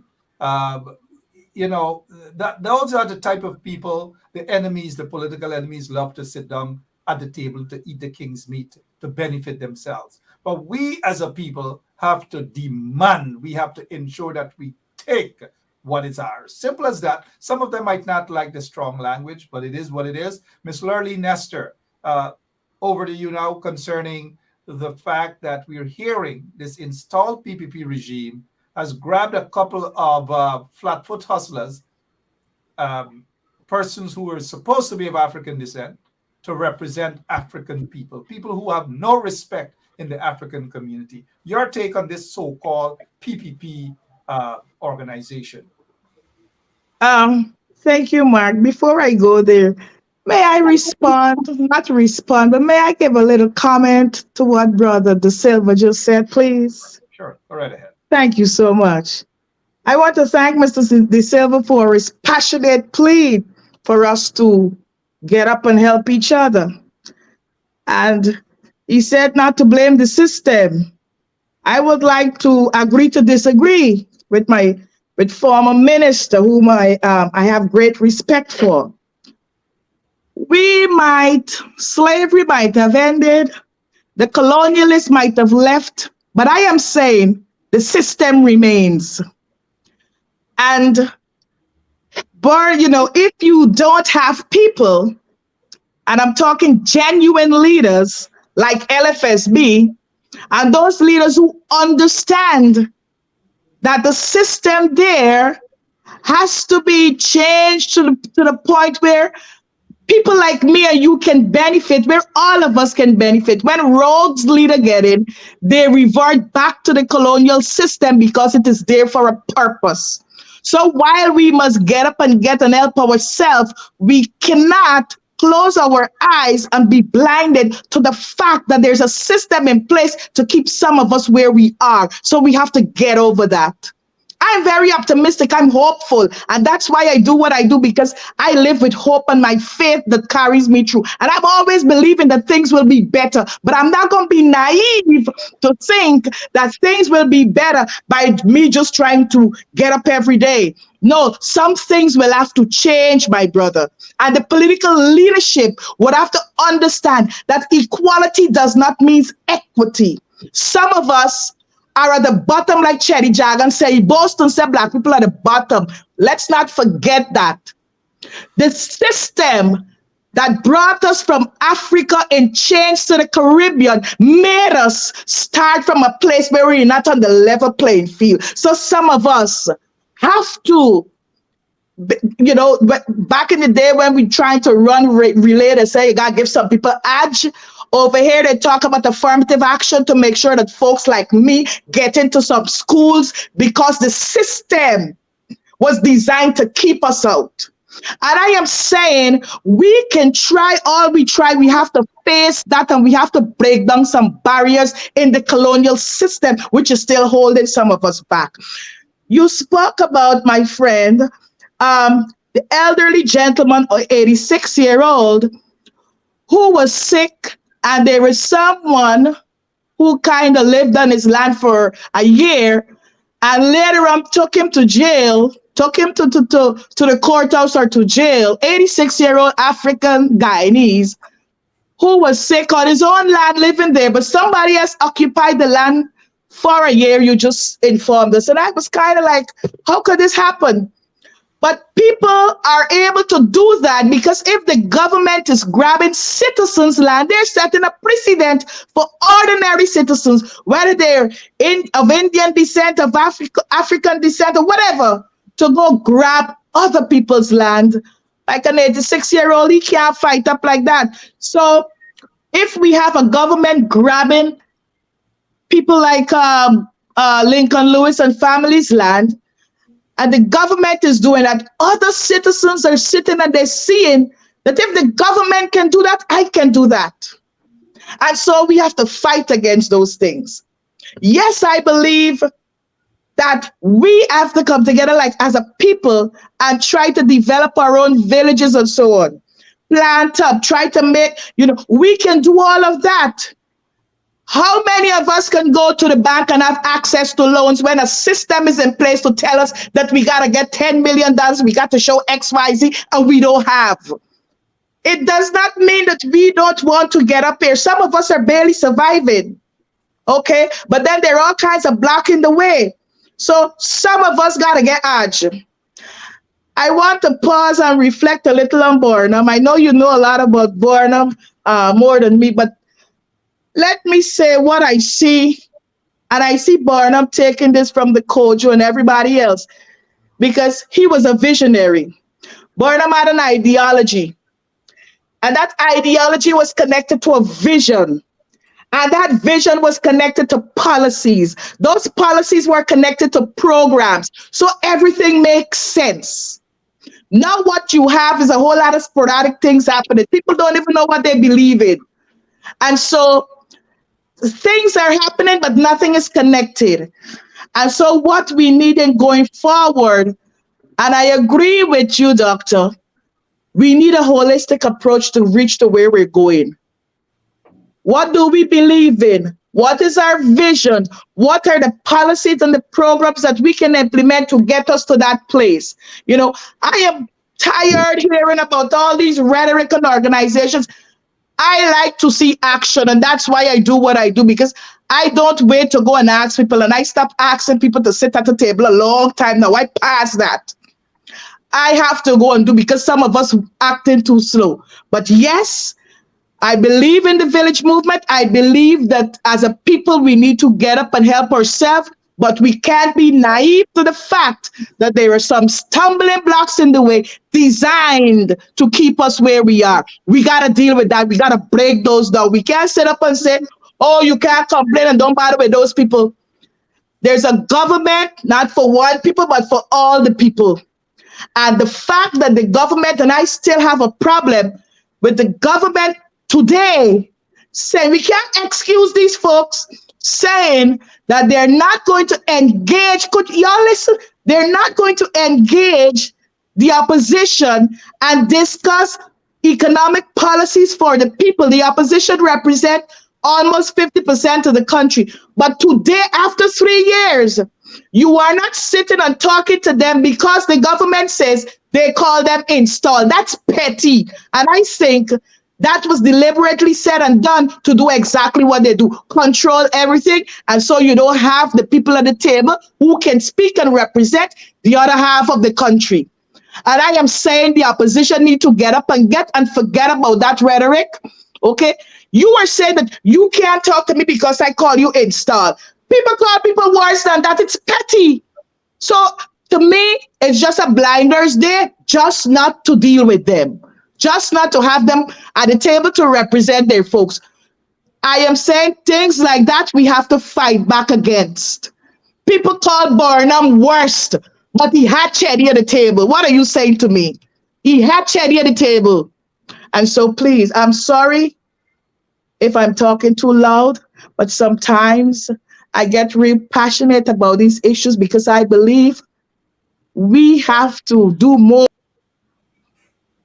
All of us are equally represented in the country, and the resources in the country are divided and dispersed to all of us. We are all equal, and some of us, need to be at the table so that we can represent our people and get for our people what they justly deserve. So we got to blame the system sometime. I am sorry. There is no system. The system is broken. Thank you. There's no government. There's a bunch of gangsters who are heading the country right now. There's no government. There's nothing really in place. A bunch of corrupt men, a bunch of criminals who are disguised as leaders of the Cooperative Republic of Guyana. In my opinion, we're not bothered about time. Our guests, all of them, messaged me privately to say that they usually are up until 2 o'clock in the morning and they're prepared to go the distance. Dr. I can check my time. Dr. Perry De Silva's wife just messaged me also to say just that. Give her my regards, please, Doc. Mr. Wade Caesar, let's touch now on this fake African organization that this installed PPP regime started with some hustlers, some flatfoot gangsters. Your take on the disrespect towards the overall African Guyanese community by Irfan Ali and these vagabonds in the PPP? Well, Mark, look, they're on the back foot here. And listen, around the world, it's out there that this government is a racist government, that does marginalize and ill treat people, particularly people of African descent. So, what would they set out to do to try to do some damage control is to create this so called committee. But listen, Mark, the PPPC cannot go there to say that they are creating a committee without engaging the opposition, a party that is, loaded with Afro-Guyanese, you understand me, to have half of that committee be their folks. Okay? So that nonsense that they're creating there, Mark, shouldn't have any type of impact. The people around the world should not be acknowledging that. The people in Guyana should not acknowledge this. Okay? You have not engaged the opposition, and I'm sure the opposition have a whole lot of qualified individuals that could have been on that board or a part of that committee. So there could be no committee, no Afro-Guyanese, no committee representing Afro-Guyanese created by the PPPC without engaging the opposition. So in effect, Mark, that is null and void. They got to come again. Over to you, Mark. Thank you so much, Mr. Wayne Caesar. Null and void, they've got to come again. And let me acknowledge all of you who are listening to us at this moment, who have taken the time out to be here with us. We are going the distance. We're going till 3, 4 o'clock, 6 o'clock in the morning, all in the name of Kojo McPherson and all the others who, our guests, they're laughing. They don't want to go the distance. But let's go over to Lieutenant Colonel of the Guyana Defense Force, also former CEO of the Central Housing Authority, Leland Saul. Mr. Saul, what is your take on the disrespect by this installed PPP regime to install their own African group with a bunch of flatfoot hustlers who do not have the respect by the majority of African Guyanese people? One of them share a similar name to yours. Please ensure that you let them know that there's a difference. Mark, is he a part of that organization? He's my cousin. I am not aware he's part of that organization. Oh, gosh. Oh Lord. But go ahead. Yeah. I recognize a name there, Andrew Douglas. And I can recall, I don't know if it's the same individual. A couple of years ago, with the racket at the U.S. Embassy selling a visa, there was a name, Andrew Douglas, that was associated with that entire operation there. But I want to say something. This or that organization, I don't know if they have any grassroots support in the villages and so on. And I am quite sure in West Berbice, they're not aware of the issues that are confronting us. Because if they were, they would not even align themselves with the PPP, because the issues that are facing us, those issues were created by the PPP. We have Kingley, we have Belladrum, where the MMA would have dug a canal without permission from the proprietors. I raised that issue over 2 years ago, and the government is totally ignoring us. I intend to take the government to court over it. And even last year, I asked the government to help us to clear some land so we can go back and do some farming and ensure that the drainage and irrigation system was in place. And so they asked that we get the approval of the proprietors. I went through that process, get people to sign to agree. And one of the problems that we have in our villages that we need to address, our ancestors, many of them who were the proprietors, they die intestate. And so those lands continue to be in the name, and it is affecting us to empower ourselves economically, we must address this issue. And I think that is what caused the problem at Kingley too. We need to address these issues. And so, come back to the situation in the Belgium area. I went around and I get people to sign, either the executor, the administrator, or the. And so when the government people come and they look at the thing, you know what they told us? We cannot do this. We need the proprietors to sign. But the proprietors, most of them are dead a long time ago. And so they went to the adjacent village, which is Falls. And Falls is made up primarily of supporters of the PPP. And as far as I know, Falls has maybe, they have similar problem like us too. But as I speak, they're clearing all the lands in Fallsback Dam as I speak to you. And they said to us from El Dorado to Wellad, which is El Dorado, Belgium, Paradise, Golden Fleece, Wellad, they said we will only clean 2 proprietors' land because only 2 people produce transport. And these are the issues that are confronting African Guyanese. And here you have an organization that claim to be representing African Guyanese. They're not even aware of these issues, right? And I can go on and talk about several issues in West Berbice that are affecting African Guyanese. 2 years ago, I was planting rice. I lost 80 acres of rice. I'm still to receive a cent. People who did not plant rice, they're living overseas, come to Ghana and draw down money. You know, so we have to understand the issues that are affecting our people. And if we want to represent African Guyanese, firstly, we have to understand the issue and we have to be in contact with the people on the ground. And as far as I know, I must give maximum respect to Ipadaji because they understand the problem. They're in contact with people on the ground, right? And I don't see any other organization doing it better than Ipadaji at this point in time.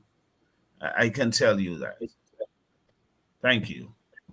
Well, if I could say something, the government had an issue with Ipadaji that has done all this work, going around the country and talking to Black folks in Black communities. Why don't they use Ipadaji? So that's a different situation. Well, Ms. Nassisi, you hit the hammer exactly on the nail there. They don't want Ipadaji. They don't like Ipadaji. Ipadaji is not doing what they want Ipadaji to do. So now they seek to develop their own, little whatever they want to call it, but it cannot be called Ipadaji. There could only be one Ipadaji. And Correct. then they're gonna fund those handpicked individuals, and here you go. That's why there's a failure to fund Ipadaji. They don't want to fund Ipadaji. Yeah, but then sorry. No, go ahead, Ms. Nestor. No, and then the president made a comment not too long ago during the period of emancipation, I think it was the week before, where he said that his government, he believes in going and talking and dealing with individuals. We were talking about African Guyanese and their issues. So he's not talking to organizations that represents them. He's talking to individuals. That is what they say. That's their program. They're trying to help individuals. Why are we doing that? They know if the collective is there and if we have an organization there to represent all of the people, the issues will be dealt with differently in a holistic manner. But if I talk to an individual, I could give you $200,000 and you feel nice and you go along your way, but then your neighbor down the street is still suffering. So they're trying to move away from even talking to the African organizations, not an actor, not a nobody. And I'm saying, this is like what Massa was doing. So we're not talking to people in the collective. We're not talking to organizations. We don't want to identify, recognize, and deal with them as legitimate organizations. I want to deal. He said, I'm going to deal with individuals. So maybe he's going to all the black villages and talk to individual people one by one about their concerns. I'm not sure when that process will end. I am not saying that as a president you can't talk to your citizens, but to say that you're not talking to organizations established representing those people, it's an insult. And it's nefarious in my view. It's a Mark, sinister move. Mark, please allow me to come in at this time, please, if you Go don't right mind. ahead, guys. Talk. Yeah. And I made this request because I have been with Ecology from the inception, from the days of, and I've served on the coordinating council as the economic chair from the inception. And we did make sure that we work with the people in the various communities. And the fact is that many of us give our service, and if you were count the cost, millions and millions of dollars we give free of cost. The monies that were available to Party was not given to give out as grants, but we also did some grant giving. We representing people from all walks of life, all parts of Guyana. And we also, whatever we did not only benefit people of African descent, it benefit people, all Guyanese. That's a fact.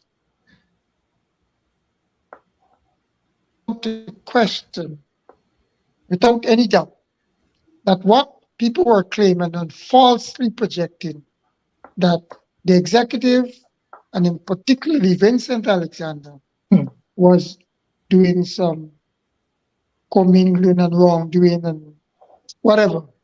But I can vouch that from what I knew, he did not steal not one penny. And none of the coordinating council executive did not steal one dime from the organization. What we did, including the leader in Vincent Alexander, is give time that if you were to count the cost, it surpassed tens of millions of dollars. And we did it because we believed in the cause. And that is why, although after the money was taken away, Ipagisi still stands. And no one can destroy Ipagisi because we have committed that we will continue to work with the people. I do believe that indeed the fact is that representatives of the African Guyanese community must come from the people, must come from that grassroots level upwards. And I would like to let you know that there was some tremendous impact of what we were doing at the level of the ordinary people. And I must add, going back a little to what my good, I want her to report her general position. But Mark, might I speak to Guyanese at this time for us to know that the systems, not only in Guyana, not only in the Caribbean, not only in Latin America, not only in Africa, and not only in Europe, but the system all over the world is broken. It is recognized by the United Nations that all the systems that are in place must change. There's no choice about that. So we, fortunately, in Guyana, we have the opportunity of fixing that system. We don't have to ask anyone if we must. We have to go down on the ground, use the power of the people, our constituency, and change by household, family by family, block by block, street by street, village by village, district by village, district by district, region by region. And there's no question if nationally that change has to occur. And we are the ones who are responsible to cause that to happen. When? Right now. We don't have to wait. I believe in show and tell. Let us take massive action. And as we are taking that massive action, we will talk. The new organization, I happen to know some of the members. For me, our focus ought to be on our organization. Our focus needs to be on building that partnership between our civil societies, our private sector, our government system. We have control of many local government organs, and we must work from bottom up and fix the national system. It is rotten. It is broken. There's no question about that. And this new group, which there's an attempt there from my mind, is to divide and rule. Is a political strategy that is used by politicians. But I would like to remind us, let us focus on us. We must admit within our system is broken. Let us join forces, all and sundry, within our system and fix it. And we must have the changes to occur. You have to use my skills. You have to use Mark's skills. You have to use every Nestor's skills. You have to use Lincoln's skills.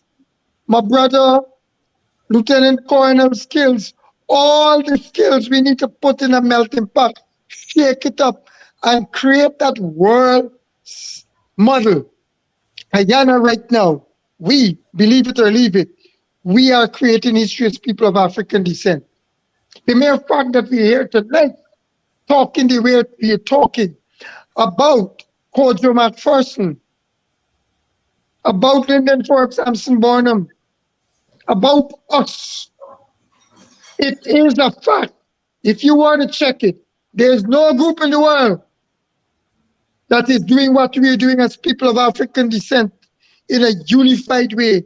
We launched the decade way back with cooperation from African Guyanese organizations. Parity play a critical and a fundamental role. Organizations like 1823 Coalition, Reparations, Coffee 250, and I can go on, played a significant role in that launch. It was the first country in the world to have done so. And therefore, we need to use our legacy. We need to use on our inheritance and don't allow it to be stolen. Don't allow us to be distracted by the smoke screens. They're meant to distract us. Let us be grounded and rooted, working together. A lot of us combined. Individually, we may not have the skills, but together, I'm convinced that we have a world model that is in the Guinness Book of Records right now, and we don't know it. Let us unite. Let us work with our organizations and all and sundry. I don't care whichever race you're from, as long you're committed to the cause of people of African descent, as long there's inclusion, as long we are treated as equals, as long our rights are not violated, then I'm with you. Mark, let us work together. The time is now. Thank you, Dr. Simpson Perry de Silva. Thank you so much. Well said. We could sit and listen to you. So passionate. All of our speakers here tonight, and all of us have what it takes to contribute in whatever way. Whether it's you, Doctor, you have been contributing for many years. Lieutenant Colonel Saul, Lurley Nestor, former Member of Parliament. We have our accountant here, Wayne Caesar, as well, and lots of others there in the audience. Dr. De Silva, let me just have you know here, we'll pitch to you here, that you have a spot right here on 107.1 FM. Tell us what day. Give me a call. Give Wayne Caesar a call. Give us a call right here on 107.1 FM. You have a spot to talk all the things that you're talking about here. So go out there tonight, sit down with your beautiful wife. Give her my regards again. I just got to keep saying hi to her. And come up with a program. 1 hour, if it's every day, if it's once a week, whether it's twice a week, you have all the time right here on 107.1 FM for this platform to spread that message. We are not giving any airspace to any group that is there to destroy us as a people. And Leland Saul's cousin does not have a spot here because he's nothing about destruction. Let's bring Wayne Caesar in because we're going until 4 or 5 o'clock tomorrow morning, right here. Wayne, what do you have to say, my friend, as we shut down the program? Mark, I was listening to Miss Nestor, and she was so passionate, and she was talking about hope. And I agree with her because I have a lot of hope too. But today is the 7th day of August. Okay? The 7th? We are less yes, it is the 7th. Years away from elections. And that hope, you understand me, is going to become a reality when we have a new voters list in place. So that's one of the things I want to address, and I would like to have Ms. Nestor's take on the voters list, and for Mr. Leland Saul. And sir, thank you for your service to Guyana, being in the armed forces for such a long time. And I know that there would have been a particular issue when it came to the joint services and their vote mark at the 2020 regional and general election. So I would like you, Mr. Saul, to kind of, impart to us, how important it is as a joint service member, former joint service member, when you were active, how important it was to vote and to know that your vote was counted. So, Ms. Nestor, you can go first. Mr. Caesar, the issue of the voters list is of paramount importance. The last election, we've been hearing that Guyana has under 800,000 people. I think they say around 700 and some thousand people, but the voters list has over 660 some thousand people. So you are saying that almost 3/4 of the population is voters. Something is wrong with that. And unless I know Mr. Ming in 2020 did a fabulous job to show us how that is unreal. I know the opposition has been clamoring for new voters list. Right now, we know there's continuous registration start. So everybody's listening on the sound of my voice right here tonight. If your kids just turned 15 or 14, whatever, they need to register because continuous registration starts. So we're talking about flipping the system and changing it too. We got to get our kids engaged in the process. And so that list cannot work for the next election. We have to call for that to happen. However, while we are calling for that to happen, we have to make some other things happen so that when the next election comes, our people must be in line. Because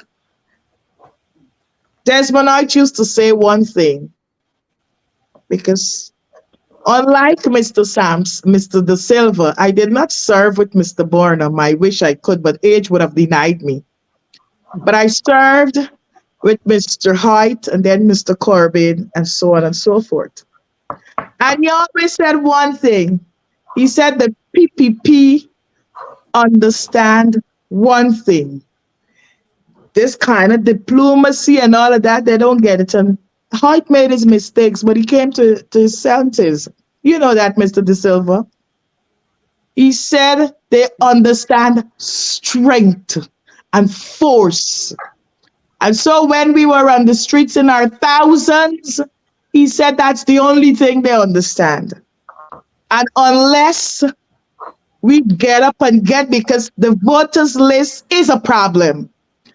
And if the chairman of the Elections Commission, a woman who I have great respect for, if she does not think that's a problem, then you explain to me how in heavens more than 3/4 of the population are voters. It means that Guyana get people under 18.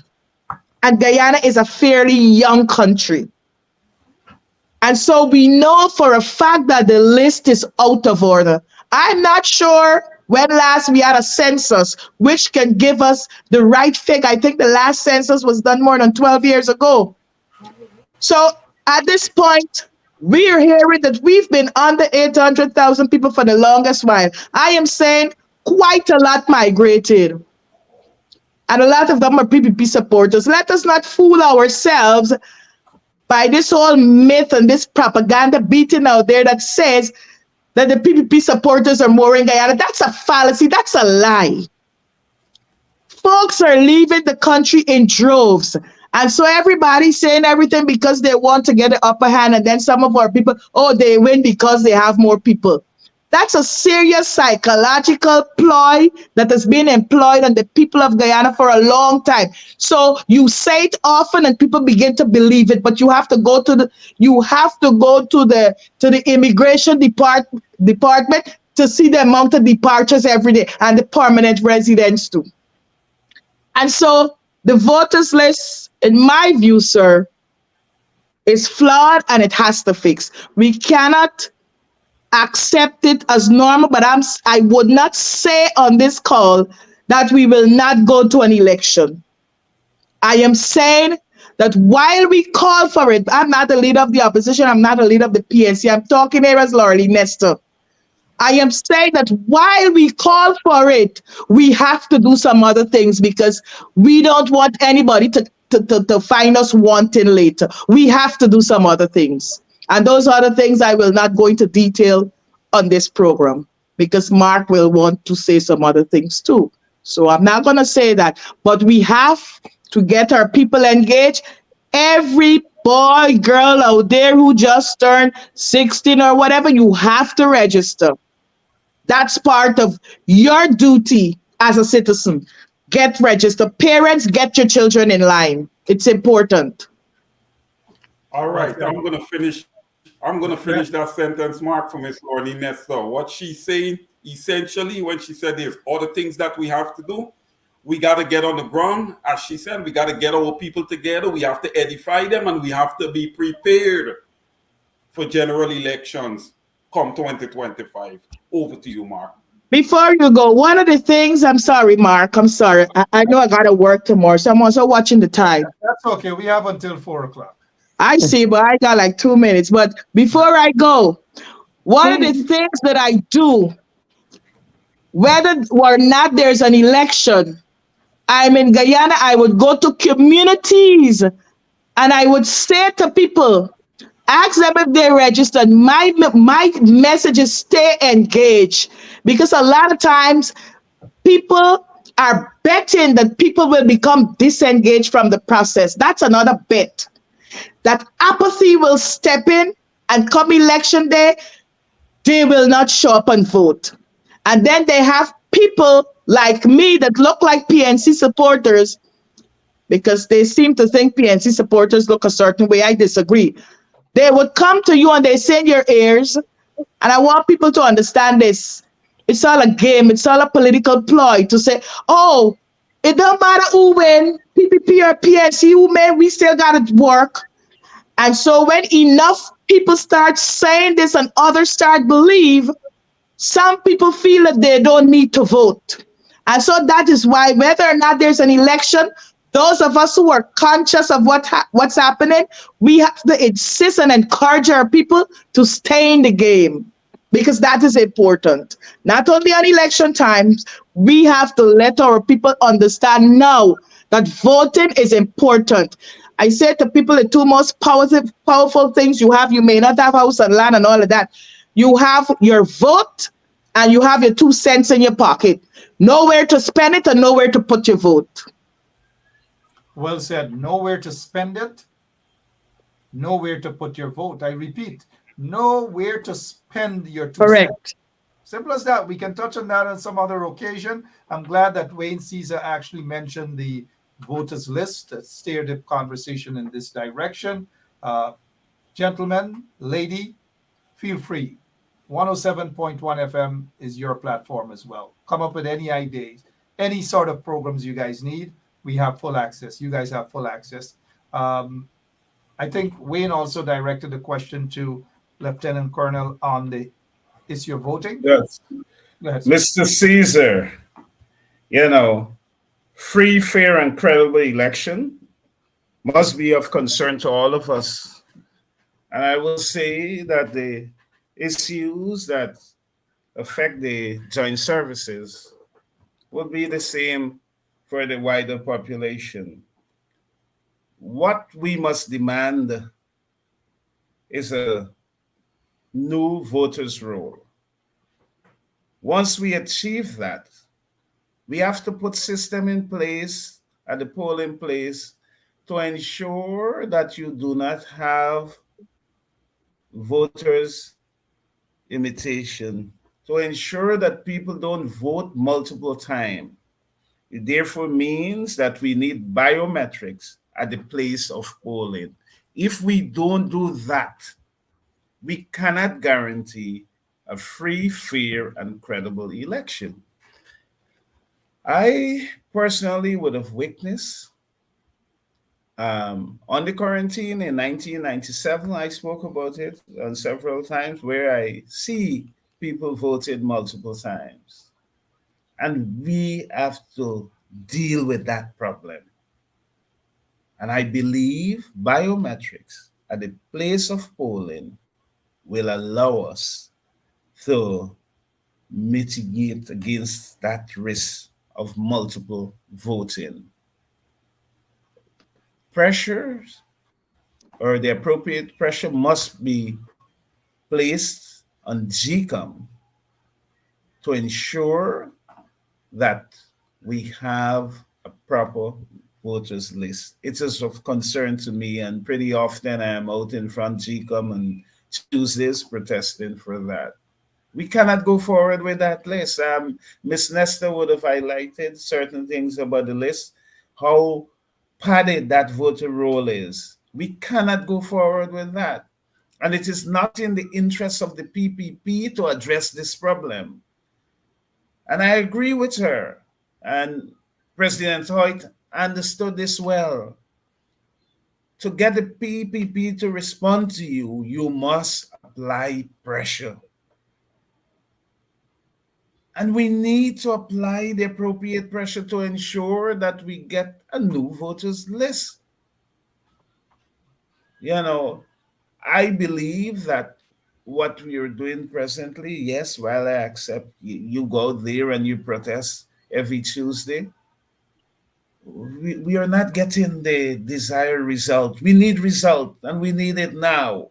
And therefore, we need to be more aggressive in whatever we do to get the government and GCOM to respond to our demand. Thank you. Thank you so much, Mr. Saul. Go ahead. And sometimes, Mark, to be aggressive, volume is needed, because listen, I think that if you're going to protest GCOM, you should protest the courts simultaneously. Why? Because Order 60 should have never sat a government. I'm going to always stay on this. Order 60 should have never sat a government. It is illegal, Mark. This government is essentially not legal. And I don't know what Roxanne George would have been looking at. This government is not legal. All those financiers who come into Guyana and throw their finances there, with a new government, we are not promising them return on their investment because this government is not legal. I don't know if Dr. Simpson Perry want to take a stab at the voters list. Yeah. Question. Having said that, indeed, the government is an illegitimate government, in fact, an illegitimate regime. In the interest of time, though, we will, as Mr. Caesar did ask Mr. or Dr. De Silva to comment on the voters list as well. Please, Dr. De Silva, use that opportunity to begin your closing remarks as well. Go ahead, sir. Okay, thank you very much, Mark. Mark, I don't want to repeat anything that the other speakers have said.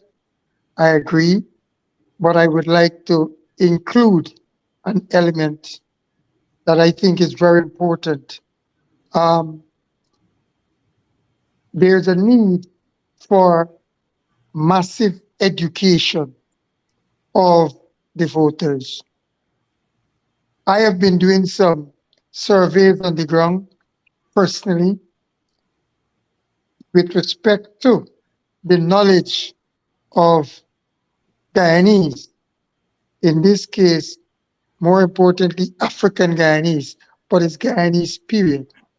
And what I've found is that 99.9% of Guyanese, especially between the ages of 60 to the younger folks, do not know about the 1823 massacre, where over 250 of our African ancestors were slaughtered. And in addition to that, what I have found on the ground, they lack basic knowledge about their history.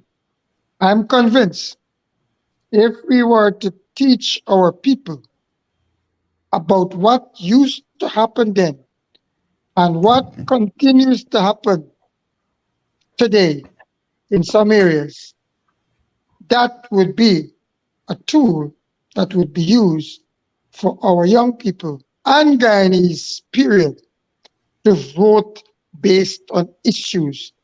The UN Sustainable Development Agenda and the Sustainable Development Goals, to my mind, is that vehicle that if it is followed, it would stop Afrophobia, the marginalization, the discrimination, and social intolerance that are occurring in our communities. So I would urge us to use our ancestral lands, use the fact that Kojo McPherson and other role models as in Lyndon LFS Burnham and others would have used agriculture as the vehicle to cause that or to show the interlink or the connection or the linkages between all the sectors, all the agencies, all the organizations, and all the people. The sooner we go there, the better it would be for us, that our people would understand clearly that they should be voting on the basic issues, on our rights, our privileges. And then you would see that we target policies, programs, projects, and activities for the benefit of all the people. Thank you very much, Mark, for having me so I can share my views with brothers and sisters in Guyana and around the world. Thank you. Thank you, Dr. Perry De Silva, Simpson Perry De Silva. Give my regards to the new doctor in your family there as well. I definitely will. Well deserved. Dr. Onejiana Anthony. Well deserved. Give her my regards, or I may do so myself via Facebook. Well deserved. Congratulations. And I hope you remind them sometime that she was part of the Mark Benchcup Foundation and worked hand in hand with you, educating young people, although she was at a tender age. Absolutely. I would never forget that. And your participation as well as your wife as well. Definitely. Lots of a rich history indeed. The foundation would not have done as successful as it has without the input and contributions and from you yourself, yourself, your wife, your family. Thank you so much, Dr. De Silva. Appreciate it. Thank you. Mr. Caesar, of course, we have hundreds of books and we have almost 200 backpacks that we are preparing to distribute in Guyana. A great job by Mr. Caesar there, getting that together on behalf of the Ben Shop Foundation. Mr. Caesar, your closing remarks, please, sir. Yeah, Mark, this is going to be very short. I just want to say thank you for having me tonight. It was a pleasure. Powerful panel. Ms. Nestor, Mr. Saul, Mr. De Silva, and Mark, you yourself. We all have a part to play in the success of Guyana. And listen, I am just looking forward. And as Ms. Nestor said, I'm very, very hopeful, that come 2025, the people of Guyana will say, PPPC, your time is up. And the people of Guyana will also say to the PPPC, enough is enough. Over to you, Mark. Well said, Mr. Caesar, a public accountant. But since Ms. Nestor said she has just 2 minutes remaining and she has to teach tomorrow, we will leave her for last. Mr. Leland Saul, your closing remarks, please, sir. Take as long as you wish. No, Mark, good night. Thanks for being on your program. I want to urge Afro-Guyanese. I'm mixing no matter here. I want to urge Afro-Guyanese to defend their legacy, to safeguard their inheritance, the lands that our ancestors have bequeathed to us. Let us use it wisely. Let us use those lands to ensure that we build sustainable communities.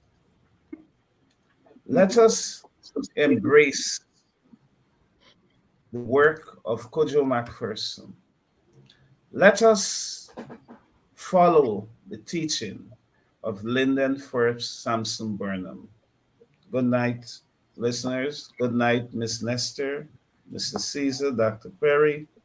Good night, Mark. Thank you so much, Lieutenant Colonel Leland Saul. Appreciate your time, sir.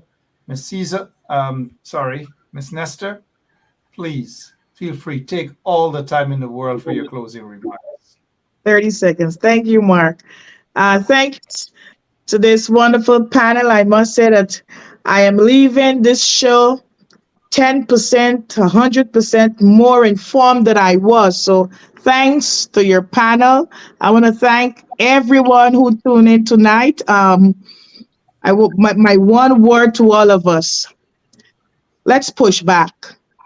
We cannot sit, and that's part of our problem. And I think Dr. Simpson will support me here. Too many of us sit and see wrong and say nothing. We have to push back. There's some of us who are afraid to talk. We have to put that fear out. I've been there, but you got to put it out. When you sit and you accept wrong and you say nothing, I'm talking to pastors, I'm talking to imams, I'm talking to pandits, I'm talking to everybody in the religious community as well, brother, sister, everybody. Too many of us sit and see wrong and act like it's okay. And so now when we see right, it's difficult to differentiate from what is normal to abnormal. Been there, see it, and I'm appalled at what's happening. And so let's push back, especially those of us who know better. We have to help each other along. And if there's one thing that we can learn from Lyndon Forbes, Samson, Burnham, is that the community matters. Some of us also are too selfish. I'm sorry if I'm sounding like I'm preaching. Some of us are too selfish. We look out for ourselves. We were able to go and put our throat at the table, put our bowl at the table, and they give us for us. And so we don't care about the other 10,000 of us who are left out there starving. Some of us are too selfish. And I want to say one other thing. Some of us, people look up to us as leaders. And then we go out there and we do certain things and say certain things because it satisfies us as individuals. It says to those of us who look up to you as leaders that you don't care a fart about how we feel about what you do. I am saying that's disrespect. You have to think about those people that you intend to lead, want to lead, or was to lead. And you have to give us some kind of respect. And so I'm talking, I ain't only talking to PPP people. I'm talking to those of us who project ourselves as leaders amongst us. We have to show some people some more respect. Because when you do those things, it's disrespectful to us and it makes us look bad. Please think about us before you do certain things. And I'm not pointing finger at any one person because a lot of you let us down. Let us not be selfish. Let's go back to Burnham. If it's one thing we can take from him, let's think about the community. The community matters. That's all I want to say, Mark. Thank you guys again. I am leaving there 10,000% more educated than I came. Thank you. And thanks for all the viewers for tuning in. I appreciate. Thank you so much. And let me also say that we're encouraged by your live programs at times. And we get you when you say that there are some of them who want to lead us or thought that they could have been able to lead us. And we're not throwing any stones at anyone here or shades. But if you take the van, the minivan, you take the van east, you will find some of them selling us out. You take the van north, some of them are selling us out. You take the van south, some of them are selling us out. You take the van west, some of them are selling us out. Take the van west, you're selling us out as well. God bless you all. Thank you all. Thank you, Dr. Silva. Thank you, Leland Saul. Thank you, Miss Lurley Nestor. Thank you, Mr. Wayne Caesar. And I see a couple of you getting your own shows right here on 107.1 FM, the Lurley Nestor Show. You never know. God, Wayne Caesar. God bless you all. Thank you. Thank you, Mark. Thank you. Yeah. Thank you very much, Mark. Thank you. All right, you take the van east, they get some selling us out. You take the van north, some of them selling us out. You take the van south, some of them selling us out too. And the final one, you take the van west. We'll talk about the vans going in those directions, especially the van going west. We'll talk about that very soon. But for now, God bless you all. God bless you all. We will be back tomorrow, same place, same time. Let me see here that the 1823 walk is on the 18th of August. We will carry it live right here. It's the walk on the east coast of Demerara. We will carry that live right here on 107.1 FM. My name is Mark Benchop. God bless you all. And thanks to our guests. We really do appreciate all of them and all of you as well. We appreciate it. We appreciate all of you. God bless you. Tata. So, this is attorney Shellen Washington, owner and founder of the Washington Law Firm, located at 455 Utica Avenue in Brooklyn, New York. We're specialized in medical malpractice, personal injuries, matrimonial law, and landlord and tenant. If you're in need of legal representation, please give us a call today. The number to call is 718-877-3100. Consultation is free at no cost to you. So call us today to see if we can be of any assistance to your legal needs. Again, the phone number to call us is 718-877-3100.